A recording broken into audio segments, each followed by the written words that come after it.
يا مساء الفل. مساء الفل على كل جماهير نادي الزمالك في كل مكان. لايف جديد كده هندردش مع بعض فيه فيما يدور على الساحة الرياضية من أخبار وأحداث، وبالأخص طبعا الأخبار والأحداث الدائرة في نادي الزمالك. أرجو بس كده يا شباب أول حد يدخل كده اللايف يأكد لنا إن الصوت تمام، بحيث إن احنا نبدأ على طول موضوعاتنا. اول حد يا شباب يدخل كده يأكد لي بس ان الصوت تمام، بحيث ان احنا نبدأ على طول الموضوعات المهمة اللي معانا. احمد كمال بيقول الصوت تمام. استاذ مجدي التهامي طبعا منور الدنيا. مسعود عبد السلام الصوت تمام. يحيى محرم تمام. احمد عدلي وعلى ابو سعدة، كل الناس منورين الدنيا. يلا بينا. معانا ايه في اللايف النهارده؟ في الجزء الاول سيف زاهر وحكاية غرامة كهربا وحكاية عروض الرحيل اللي جاية الكهربا عشان يسدد الغرام. الجزء الثاني عامر حسين متحدث الاهلي. وفي الجزء الثالث عد تنازلي لحسين لبيب. الجزء الرابع عبد الله السعيد يداعب الزمالك. وفي الجزء الخامس رحيل فتوح. واخيرا بديل عمر كمال في الزمالك، وده هيكون حوارنا في الجزء السادس. هبدأ معاكم على طول بحيث ان احنا يعني نكسب وقت. بفكرك بس كل الناس اللي بتتابع دلوقتي اللايف، اللايك الشير الكومنتات، بحيث ان يعني اللايف يعلى ومعظم الناس تتفرج عليه، يعني لانه الفيسبوك دلوقتي مش احسن حاجة يعني. وعلى اليوتيوب السبسكرايب وتفعيل زر الجرس، وانا دايما بسيب لك لينك قناة اليوتيوب في اول تعليق. خالد سمك وسعيد زعيطر ومحمد ابو سامح وعامر عبد المنعم منورين الدنيا. عامر حسين ده شغال في النادي الاهلي. عامر ده شغال في النادي الاهلي. هبدأ معاك بقصة سيف زاهر. الحقيقة انه الكابتن سيف زاهر، انا طلعت معاكم في لايف امبارح تقريبا في حدود الساعة 10، يعني 10 الا، واتكلمت في قصة كهربا وقصة الزنقة بتاعت كهربا والمفاوضات بتاعت احمد يحيى. فتقريبا الكابتن سيف زاهر كان مطبق على اللايف. فامبارح طلع قال لك في عرض من نادي سعودي، وده الكلام اللي انا ما قلتش عرض يعني، بس قلت احمد يحيى هو الوسيط، يعني هو المتوسط، وعايز يحل القصة بتاعت مشكلة كهربا، مشكلة غرامة كهربا. وقلت لك انه يعتبر هو الوحيد في الليلة اللي خايف على كهربا بعد ما سمع طبعا الكلام من حسين لبيب. وحسين لبيب يعني يعتبر دخله في حتة سد، يعني قال له لا بنقسط ولا بنتنازل عن فوائد ولا بناخد الغرامة بالمصري. غرامتنا هناخدها بالدولار بفوائدها وفي الوقت اللي انت عايزه، يعني قصة الوقت دي معانا مش مشكلة. كمان احنا بقالنا فترة الاخ اللي اسمه اشرف عبد العزيز اللي هو بتاع الاوف ياحة والخبطات، وانتظروا كهربا في مش عارف في اغسطس، مش عارف نتقابل في اغسطس يا باشا نتقابل 2030. نادي الزمالك ما عندوش مشكلة يا باشا. الساعة ب5% والعدادة بتحسب. الساعة ب5 جنيه، بس ده ب5 دولار دلوقتي. الساعة ب5 دولار والحسابة بتحسب. تصدق ان الساعة بتاعت كهربا، والله احسبها لكم، كهربا المفروض بيدفع غرامة 350 دولار يوميا. انتوا عارفين ان الساعة بتاعت كهربا ب 14، يعني تقريبا 15 دولار. الساعة ب15 دولار والحسابة بتحسب.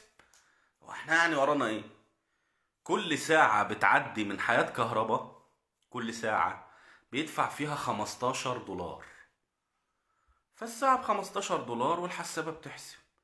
حد يلاقي دلع وما يتدلعش. المهم، حل الأزمة المقترح من أحمد يحيى قال لهم والله انتوا تساعدوا كهربا في في ان انا هجيب له عرض من دوري خليجي، والاهلي ما ياخدش ولا مليم من كهربا، وكهربا ياخد فلوس العرض بالكامل، ياخدها يسد بيها غرامة الزمالك. انا بقول لك ان كهربا بيسعى لسداد غرامة الزمالك. قلت الكلام ده امبارح والقنوات طبعا كلها طلعت اتكلمت، وعلى رأسهم طبعا سيف زاهد. كهربا بيسعى ليه؟ للامور اللي انا قلتها لك في اللايف امبارح. اول حاجة التعويم، تاني حاجة الغرامة اللي عمالة بتزيد عليه كل فترة، تالت حاجة الإيقاف اللي هيجي في وقت معين، هيبقى هو لا عارف يلعب ولا عارف يسد. فهو عايز من النهاردة 20,000 جنيه في اليوم. محمد البوب بيقول لي 20,000 جنيه في اليوم. الراجل كل يوم الصبح يا جماعة، انت متخيل ان واحد كل يوم الصبح بيقوم يطلع من جيبه 20,000 جنيه يحطهم فايدة بس في غرامة نادي الزمالك؟ ده اللي حاصل مع كهربا، وده اللي احمد يحيى قاعد معاه قال له يا ابني انت مجنون، يا ابني هو في حد بيعمل اللي انت بتعمله؟ لازم تحل القصة دلوقتي. وقلت لك انهم كانوا عايزين يحلوا القصة قبل سفر منتخب مصر، بس منتخب مصر خلاص سافر النهاردة تقريبا او هيسافر بكرة. عايزين يحلوا القصة في الانتقالات الشتوية، واحمد يحيى جاب عرض من اتحاد جدة السعودي. قال له يا كهربا انت هتتكلم مع الخطيب تقول له انه النادي الاهلي مش هياخد. كهربا هيروح اتحاد جدة مقابل ان اتحاد جدة هيشيل الغرامة. اتحاد جدة هيروح للاتحاد الدولي الفيفا، كهربا عليه كام يا جماعة؟ 2 مليون و600 ألف دولار.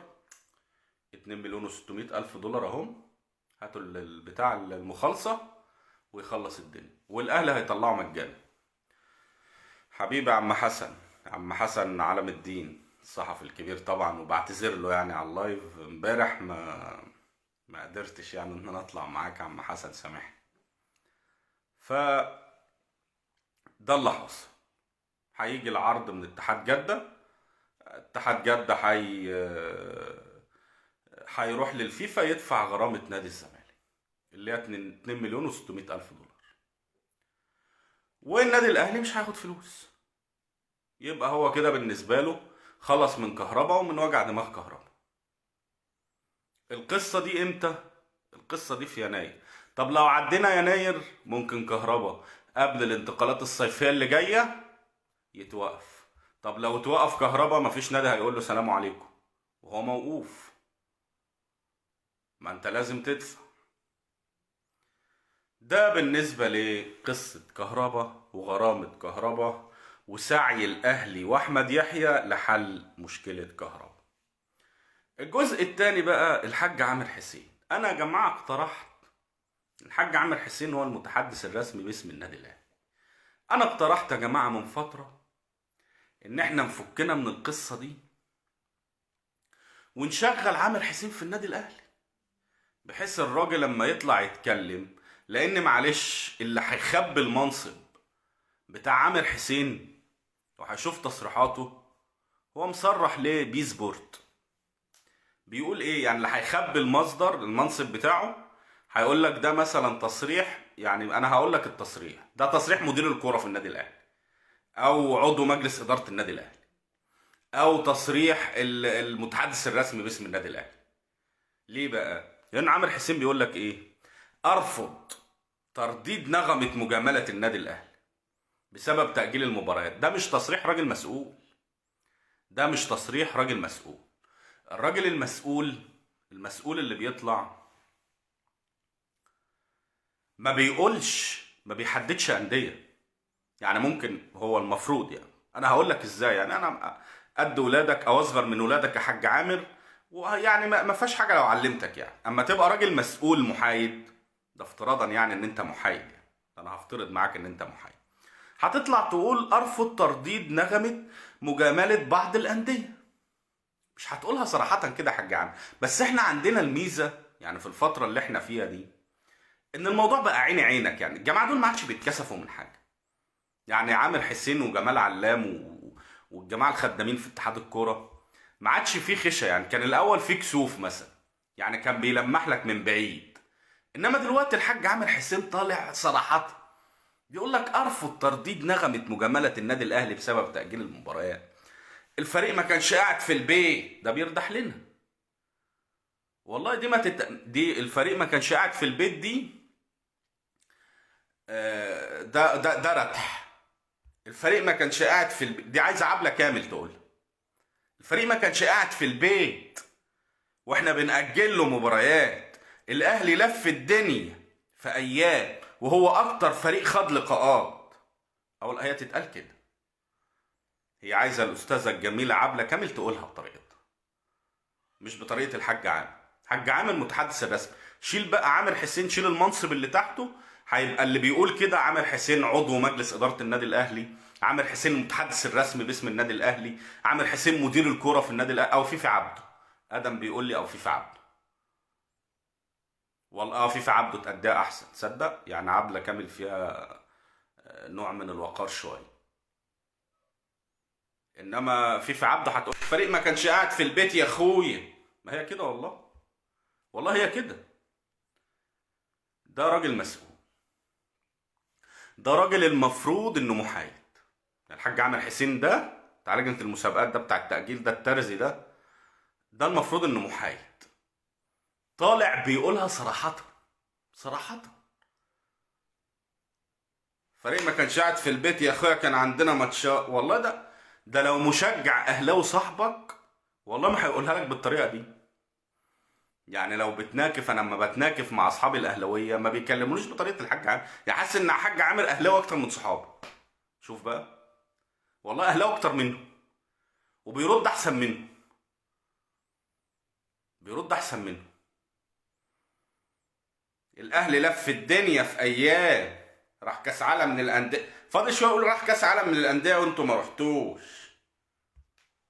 والله احنا وصلنا لان هو ده المسؤول المحايد.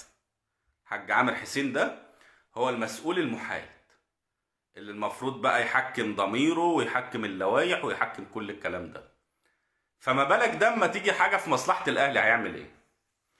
اللي بيصرح التصريحات، اللي بيردح لنا ده، حاج عامر اللي بيردح لنا ده عشان خاطر النادي الاهلي، اما يتحط مثلا مصلحتنا قدام مصلحه النادي الاهلي هيعمل ايه؟ هيعمل ايه فينا؟ واضح. كويس ان احنا عايشين، اقسم بالله كويس ان احنا مكملين في المنظومه دي. كويس ان نادي الزمالك مكمل في المنظومه دي. وانا مش عارف في الحقيقه مجلس الاداره ساكت على الاشكال دي ليه، يعني مش عارف. مش فاهم. ايمان البنا بتقول لي كرهتني في عبله كام. لا خلينا في فيفي عبده بقى، يعني احنا استاذ مجدي التهامي بيقول لي استاذ احمد عامر حج امتى؟ حج ما اعرفش والله. حج فين؟ هما الجماعه ولاد عمنا بحجوا فين؟ اكيد حج معاه. هدخل معاك في الجزء الثالث. عد تنازلي لحسين لبيب. النهارده 9، مش 9 بقى، النهارده 10، لأنه 9 خلاص. نادي الزمالك يا كابتن حسين لبيب مسافر كمان 4 أيام. أنا نويت إن أنا في كل لايف إن شاء الله من هنا لحد نادي الزمالك لحد انتهاء شهر يناير هعمل عداد كده للكابتن حسين لبيب ومجلس ادارته. يا جماعه، يا كابتن حسين لبيب، يا كابتن حسين السيد، يا استاذ هشام نصر، مش عارف الاستاذ هشام نصر فين، الكابتن احمد سليمان والساده الموقرين اعضاء مجلس اداره نادي الزمالك والاخ احمد سالم المتحدث الرسمي. يا جماعه، نادي الزمالك فاضل 4 أو 5 أيام. نادي الزمالك طبعا هيلعب يوم 18 أول مباراة في الدورة اللي هيلعبها دي. فنادي الزمالك هيسافر يوم 14 أو يوم 15. فاضل يا جماعة، يا سادة يا كرام، يا سادة يا كرام، نادي الزمالك فاضل له 4 أو 5 أيام عشان يسافر المعسكر. نادي الزمالك يا سادة يا كرام مسافر المعسكر بدون مدير فني، لأنه معتمد جمال ده مش مدير فني، ده مدرب مساعد. نادي الزمالك مسافر بدون تجديد للاعبين، الوحيد اللي جدد فتوح، وفتوح يعني هيتباع. تمام. نادي الزمالك مسافر بدون دفع مستحقات اللاعبين. نادي الزمالك مسافر بدون صفقات. نادي الزمالك مسافر بدون أجانب. نادي الزمالك مسافر معسكر الإمارات بعبد الغني وسكر. يعني أنا قريت قايمة كده، دي قايمة الراحلين. احنا مسافرين يا جماعة معسكر الإمارات عشان نجهز عبد الغني للبنك الأهلي، ونجهز مش عارف محمود علاء اللي كانوا بيقولوا هيروح لبيراميدز، هنجهز ناصر منسي للبنك الاهلي، وهنجهز مش عارف حاتم سكر لمين، وهنجهز رؤى لمين. احنا طالعين عشان نجهز اللعيبه دي للفرق اللي هتلعب في احنا طيبين قوي. يعني احنا في نادي الزمالك طيبين قوي.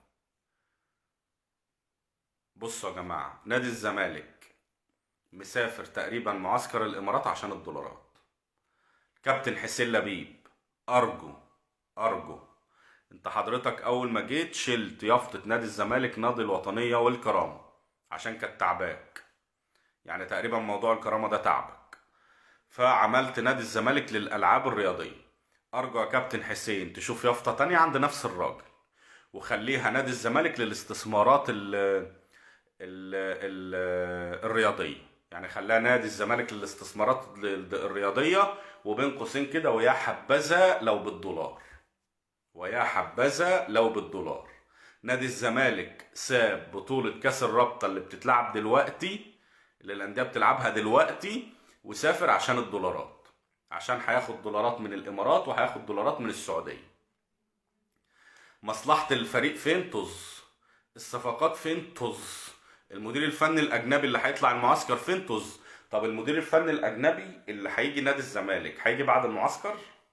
يعني انتوا ناويين تجيبوا المدير الفني الاجنبي بعد المعسكر؟ طب انتوا ناويين تجيبوا اللعيبه بعد المعسكر؟ طب انا بعمل معسكر ليه؟ طب هو مش ممكن اجل المعسكر طالما انا مأجل الصفقات؟ طالما انا مأجل فتح القيد، مش بينفع اجل المعسكر؟ ولا انت قبضت وخلاص؟ الهدف هو القبض، الهدف مش الفريق. سيبك بقى من نغمه المؤسسيه وان احنا عاملين معسكر في الامارات الكلام ده مش هياكل يا كابتن حسين. انت جاي عشان الدولارات، انت جاي عشان الملمين اللي هيدفعوا. نادي الزمالك ماشي على الطريق الخطأ. نادي الزمالك ماشي في سكة مش حلوة. نادي الزمالك لو مشى بالطريقة دي وطلعنا المعسكر، وانا بحذر وبقول لو نادي الزمالك طلع المعسكر بدون مدير فني اجنبي وبدون صفقات، اقسم بالله ما هناخد المركز الخامس في الدوري. اقسم بالله ما هناخد المركز الخامس في الدوري، حتى لو بعد كده جاب مدير فني اجنبي مش هناخد الخامس. الخامس مش هناخده. ألا هل قد بلغت؟ اللهم فاشهد. الجزء الرابع، عبد الله السعيد يداعب الزمالك. عبد الله السعيد بينتهي تعاقده مع نادي بيراميدز بنهاية الموسم الحالي. عبد الله السعيد يحق له التوقيع لأي نادي في الوقت الحالي. يعني عبد الله السعيد يمسك القلم كده ويمضي لأي نادي دلوقتي وينتقل في الانتقالات الصيفية. عبد الله السعيد كان في محاولات مستميتة من إدارة نادي بيراميدز لتجديد عقده لمدة سنة كمان. عبد الله السعيد رفض التجديد، وعبد الله السعيد مستني ان اي حد معدي من جنب نادي الزمالك يقول له تعالى يا عبد الله نادي الزمالك. طب المعضلة فين؟ المعضلة الأولى في الراتب، ولكن عبد الله السعيد أبدى مرونة في قصة الراتب. عبد الله السعيد ممكن يجي لك سنة يلعب مجانا، والكلام ده على مسؤوليتي. ليه بقى؟ عبد الله السعيد مش عارف يعتزل. مش عارف يعتزل. يعني مش عارف يعتزل. عبد الله السعيد طبعا اللي عمل فيه كده القصة بتاعت فيتوريا اللي حصلت. عبد الله السعيد كان لو كان راح مع المنتخب مصر كاس الامم، يمكن يعني فيتوريا علقه، يعني فيتوريا اما حطه في القائمة المبدئية هو اتعلق وقال لك هو خلاص الراجل مقتنع. وكانت عايز اقول لك على حاجة كمان. عبد الله السعيد وصى محمد صلاح ان هو يتكلم مع فيتوريا، وحططان اسم عبد الله السعيد في القائمة المبدئية اللي كان فيها حاجة و50 واحد او 50 واحد، كان يمكن بضغوط شويه او بكلام من محمد صلاح. انتوا عارفين انه عبد الله السعيد ومحمد صلاح قريبين من بعض، قريبين من بعض جدا. عبد الله السعيد لو كان راح وكان المنتخب المصري خد اللقب كان هيعلن اعتزاله. عبد الله السعيد مستني اي بطوله ياخدها يرفع كاس هيطلع يعتزل. وحتى الان الكلام ده ما حصلش في بيراميدز، ويبدو من تحليلات عبد الله السعيد انه مش هيحصل. وبناء عليه عبد الله السعيد قرن قصة التجديد بالبطولة. والله هاخد بطولة اطلع من الباب الكبير اعتزل. ويا حبذا لو الباب الكبير ده نادي جماهيري. عبد الله السعيد قال بالحرف انا لو النهارده كنت موجود في نادي الزمالك كنت اتخذت في قائمة منتخب مصر. ليه؟ كان هيحصل ضغوط وكان هيبقى فيه جماهير في ظهره وكان هيبقى فيه ناس بتتكلم وكل القصص دي. فعبد الله السعيد ممكن يلعب لك السنة الجاية دي يلعب سنة مجانا في مقابل ان هو هياخد بطولة معاك ويطلع يعلن اعتزاله. اي بطولة بقى، اي بطولة.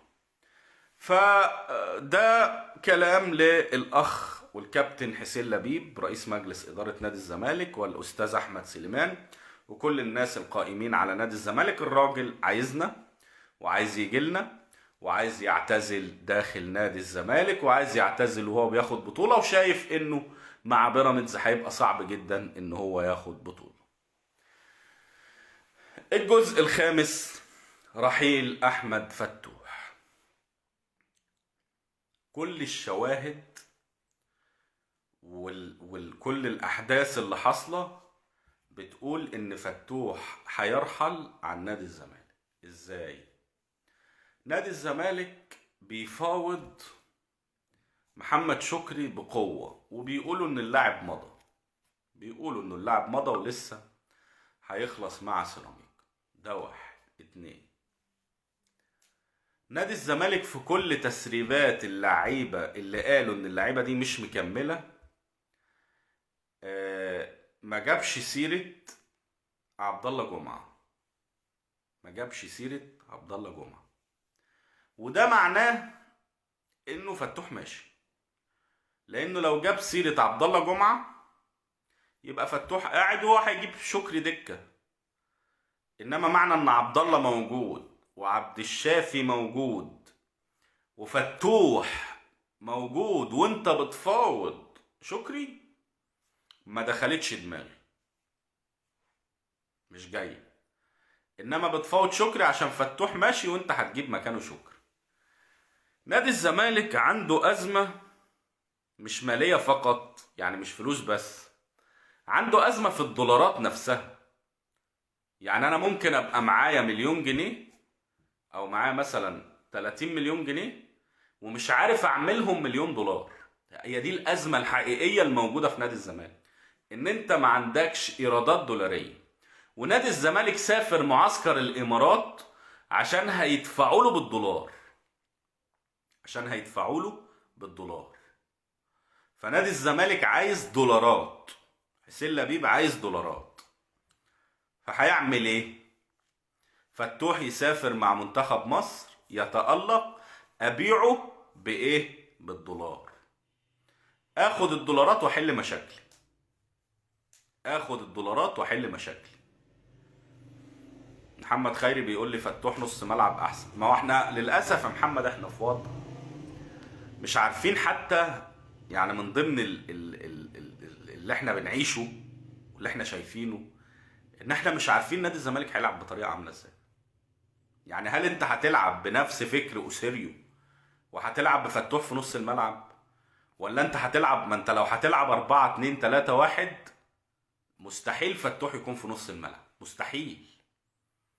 لان انت بتعتمد على 2 في نص الملعب، 1-6 1-8، وفتوح مستحيل يأدي لك 8، لان 8 بيبقى مطلوب منه ادوار دفاعيه لازم بيقعدوا، فتوح مش هتاخد منه الكلام ده. انما فتوح ما يلعبش في وسط الملعب غير لو في وسط الملعب 3. لو 3 فتوح يلعب، يبقى 3 مايل شمال، واحد قلب 6 و8 يمين و8 شمال، ساعتها فتوح ممكن يلعب 8 شمال.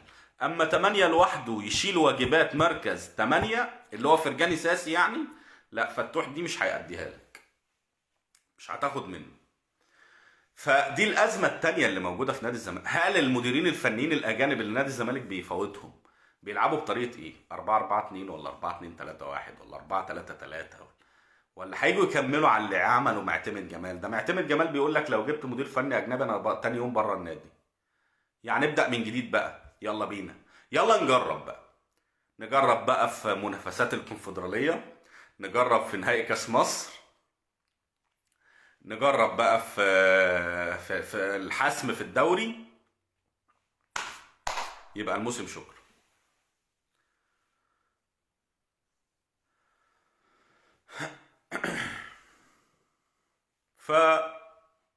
فرحيل فتوح يبدو انه امر محسوم من ادارة حسين لبيب. اخيرا قبل ما اتلقى اسئلة حضراتكم، ابدأوا لي بقى، ابدأوا اكتبوا الاسئلة. رحيل بتاع ده بديل عمر كمال في الزمالك. اللي عنده سؤال بقى يكتبه قبل ما انهي اللايف، لان ده اخر موضوع معايا. نادي الزمالك، وده اللي حاصل. يعني انا قلت لك انه الاهلي هياخد وش القفص، وانت هتروح بقى تدور على يعني اللي فاضل. يعني انت فاضل عندك ايه؟ مين باك يمين؟ الدوليين عمر كمال عبد الواحد. طب عمر كمال طار راح الاهلي طبعا عشان لاعب دولي. فاضل مين عندك؟ فاضل هشام صلاح بتاع الاتحاد السكندري. طب هاتوا هشام صلاح ده نجربه كده، مش يمكن اما نجربه يطلع بيعرف؟ على رأي حزلقوم، مش يمكن اما اجرب اطلع بعرف؟ حد عارف؟ فنادي الزمالك دخل في مفاوضات مع نادي الاتحاد السكندري لضم هشام صلاح الباك اليمين، وان كنت طبعا مش مقتنع بيه. يعني الاتحاد السكندري طلب 15 مليون جنيه، نادي الزمالك عرض 7 مليون قابلين للزيادة ل 8 مليون، واتنين لعيبة إعارة. أنا رأيي إن عرض كويس للاتحاد السكندري، وبعدين مش هيجي لهم أعلى، يعني خاصة إنه الأهلي عمل ترسانة باكات يمين هناك. يعني مفيش أمل إن هشام صلاح ده يروح غير لنادي الزمالك. فهنشوف أجاوب على أسئلة حضراتكم، بس ده المتاح يعني ده اللي فاضل. وش القفص خلاص راح الأهلي، محمد هاني واكرم توفيق، وجابوا لهم كمان عمر كمال عبد الواحد. وانت بقى يا باشا خد الصردة، خد اللي فاضل. حسن طايا بيقول لي الإدارة حتى الآن سطلانة. الجوكر بيقول لي أخبار القيد إيه؟ أخبار القيد أدينا قاعدين أهو عمالين بنفاوض في الجماعة بتوع. قال لك أما الأعياد الكريسماس، أما مش عارف يناير يجي، في يناير جه. قال لك أما الأجازات بقى كريسماس بقى، كل سنة وأنتوا طيبين. طب كل سنة وأنتوا طيبين. ما العيد التاني بقى بتاع 7 يناير، طب خلصنا من 7 يناير العيد خلاص. النهاردة 9، بكرة 10. فاحنا كل يوم بحجة زي ما قلت لك كده. فيلم ألف مبروك بتاع أحمد حلمي. أبو مصطفى بيقول مش هشام صلاح اللي يشيل الجانب اليمين بالزمالك. طبعا طبعا، أنت عايز لعيبة دولية. يحيى محرم بيقول له احنا عندنا فعلا مجلس إدارة ولا دي خدعة؟ والله أنا خايف يكون خدعة. أحمد طباجة، أخبار غرامة كهرباء. أستاذ أحمد كان في أخبار النهاردة عنها إيه الجديد؟ ما أنا قلت يا أحمد، قلت إنه كهرباء احمد يحيى هيجيب له عرض تحديدا من اتحاد جدة السعودي، عايزينه، وهو اللي هياخد الفلوس. النادي الاهلي مش هياخد ولا مليم من العرض، والفلوس دي هتتاخد لدفع غرامة نادي الزمالك. علي امين بيقول لي نعطي فرصة لمعتمد اللي قبل كده. طب وبعدين ما معتمد ده المدير الفني اللي هيشيلك. مجلس الإدارة استلم النادي محروق من الدرجة الأولى، ممكن ننتظر في يناير وإيه اللي هيحصل وبعدين نقيم أو نهبب لمجلس الإدارة عشان محدش مكشوف عنه الحجاب. حمدي جابر: محدش مكشوف عنه الحجاب يا حمدي، بس هي شواهد ودلائل. نادي الزمالك ماشي بمنتهى العشوائية. عارف هما يا حمدي لو عاملين مثلا خريطة طريق وقال لك والله لا، معتمد جمال مكمل، مش هنفتح القيد غير بعد 20 يناير، مش هنجيب صفقات غير يوم 30 يناير اخر يوم في القيد او يوم 31 يناير، انا هقفل بقي واخرس ومش هتكلم. انما انت اللي عندك خريطة طريق. يعني انت تقدر يا حمدي تقول لي نادي الزمالك، هل تجزم لي نادي الزمالك هيجيب مدير فني اجنبي ولا لا وامتى؟ يعني اللي هيطلع معسكر الامارات مدير فني اجنبي ولا لا وامتى؟ هل تجزم لي ان الزمالك هيجيب صفقات وامتى؟ هل تجزم لي ان نادي الزمالك هيجيب اجانب وامتى؟ وهل اللعيبه دي هتشارك في المعسكر المعمول؟ طب هل ينفع يا اخ حمدي اجيب مدير فني اجنبي وصفقات محليه وصفقات اجانب وما يحضروش معسكر الامارات ويجوا بعد المعسكر؟ يعني هل ده كلام مؤسسي يا عم حمدي؟ هل ده كلام يتسكت عليه يا عم حمدي؟ يعني هل ده كلام ينفع انا الناس اسكت عليه؟ علي فوزي لاعب انبي ده كبير، ده 32 سنة او 33 سنة. عصام الجندي: انا غير مستبشر بحسين لبيب والادارة. والله يعني هنعمل ايه؟ هنعمل ايه؟ هو ده قدر نادي الزمالك. احنا لسه هنجرب، ليه ما نجيبش واحد زي بن شرقي وساسي وعبد الله السعيد؟ ما ده اللي انا بقول عليه يا محمد ابو سامح، ده اللي انا بقول عليه. نادي الزمالك محتاج لاعبين اسماء معروفه، لا سكاوتنج بقى ولا القصص دي. نادي الزمالك محتاج ان انا اقول الاسم محدش يراجع، معروف مين ده.